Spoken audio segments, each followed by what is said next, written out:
Assalamualaikum warahmatullahi wabarakatuh. Izin jawab soal UTS dari literasi media. Ya, sebelumnya perkenalkan dulu, nama saya Rian Budi Prasetyo dari NIM 206. Di sini saya akan menjawab sedikit pertanyaan dari UTS literasi media, yaitu pertanyaan pertama tentang mengapa anak dan remaja termasuk ke dalam kelompok khalayak rentan. Anak dan remaja termasuk kelompok khalayak rentan karena beberapa alasan.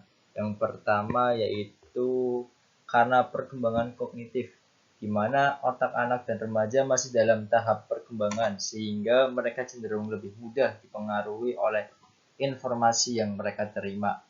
Yang kedua karena kurangnya pengalaman, di mana mereka belum memiliki pengalaman hidup yang cukup untuk membedakan informasi yang benar dan salah, serta untuk mengevaluasi sumber informasi secara kritis.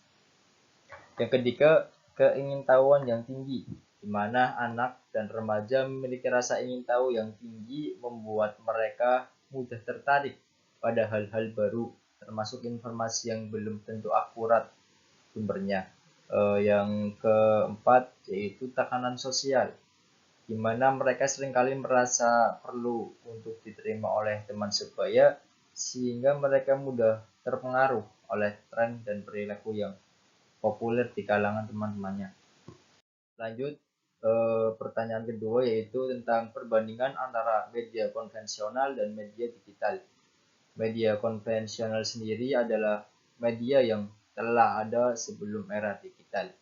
Umumnya berupa media cetak seperti koran, majalah, dan buku. Selanjutnya yaitu media digital. Media digital adalah media yang memanfaatkan teknologi digital untuk menyampaikan informasi seperti internet, media sosial, aplikasi, dan website. Media konvensional sendiri bisa akses media konvensional itu terbatas oleh waktu dan lokasi. Media konvensional membutuhkan perangkat khusus seperti radio atau televisi, sedangkan media digital memiliki akses yang lebih mudah, di mana mereka bisa dijangkau kapan saja melalui perangkat yang terhubung oleh internet. Pertanyaan ketiga tentang perbedaan antara pendekatan proteksionis model dan cultural students model. Proteksionis model sendiri adalah pendekatan yang berfokus pada perlindungan anak dari pengaruh negatif media, di mana model ini menekankan pada pentingnya regulasi dan sensor terhadap konten media yang dianggap tidak sesuai untuk anak. Sedangkan kultur students model adalah pendekatan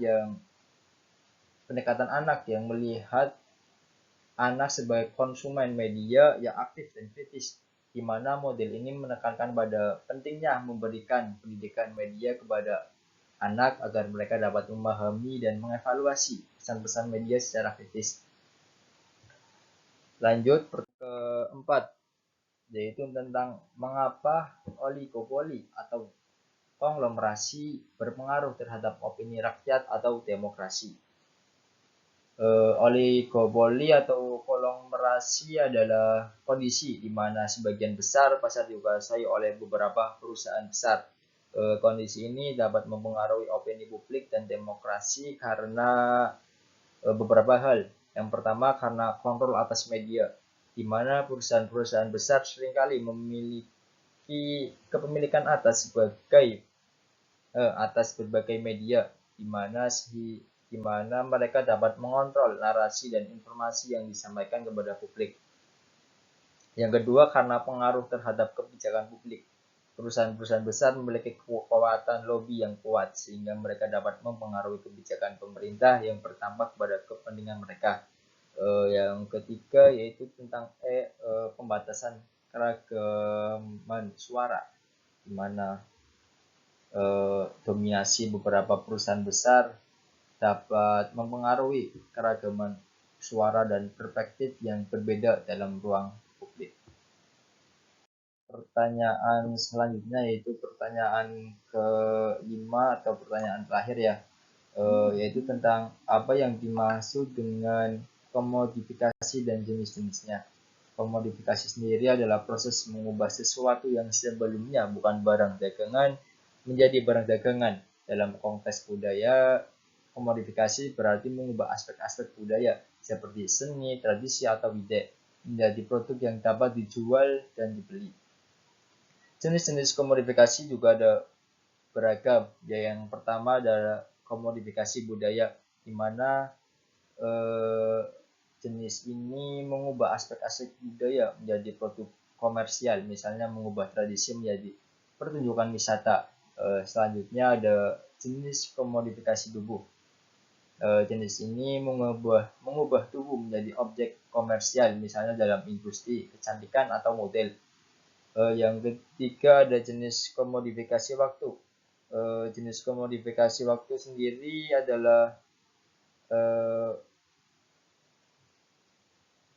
waktu yang mengubah menjadi komoditas yang dapat dijual dan dibeli, misalnya dalam bentuk produktivitas atau hiburan.